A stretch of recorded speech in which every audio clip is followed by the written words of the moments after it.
Hi friends, சிம்பிளான வறுத்த முட்டைக்கறி எப்படி பண்ணுறதுன்னு வாங்க பார்க்கலாம். Welcome to Sandy style.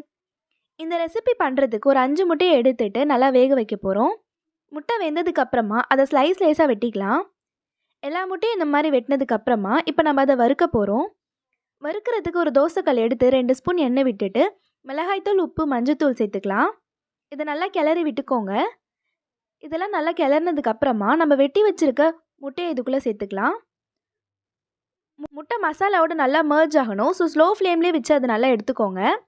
முன்னாடி பக்கம் வெந்ததுக்கப்புறமா கொஞ்சம் நேரம் கழித்து திருப்பி விட்டுக்கோங்க.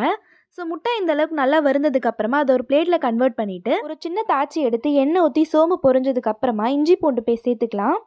இது கூடவே நம்ம வெட்டி வச்சுருக்க வெங்காயமும் சேர்த்து நல்லா வதக்க போகிறோம். வெங்காயம் நல்லா வதங்கினதுக்கப்புறமா நம்ம வெட்டி வச்சுருக்க தக்காளியும் இது கூட சேர்த்து நல்லா வதக்கிக்கலாம். ஒரு 5 மினிட்ஸ்க்கு அப்புறம் நல்லா வதங்கிடும். இது கூடவே நம்ம மசாலா சேர்க்க போகிறோம். 1 ஸ்பூன் அளவுக்கு மிளகாய்த்தூள், 1/4 ஸ்பூன் கரம் மசாலா, தேவையான அளவுக்கு உப்பு சேர்த்து நல்லா வதக்கிக்கோங்க.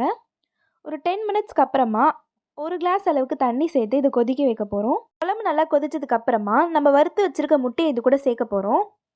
முட்டை குழம்போட சேர்கிறதுக்கு ஒரு 2லேருந்து 3 நிமிஷம் ஸ்லோ ஃப்ளேமில் வேக வச்சுக்கோங்க. ஸ்லோ ஃப்ளேமில் ஒரு 2 கொதி வந்துருச்சு அப்படின்னா நம்ம ஆஃப் பண்ணிவிட்டு நம்மளோட வறுத்த முட்டைக்கறியை சர்வ் பண்ணிடலாம். பாருங்கள், இப்போ இதை எவ்வளோ நல்லா கொதிச்சு வந்திருக்குன்னு. அவ்வளோதான் ஃப்ரெண்ட்ஸ். இப்போ நம்ம இதை ஆஃப் பண்ணிவிட்டு வாசனைக்காக கொத்தமல்லியை தூவி விடுறோம்.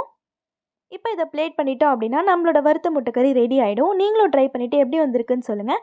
தேங்க்ஸ் ஃபார் வாட்சிங். பிடிச்சிருந்தால் லைக் பண்ணிவிட்டு கண்டிப்பாக சப்ஸ்கிரைப் பண்ணிவிடுங்க.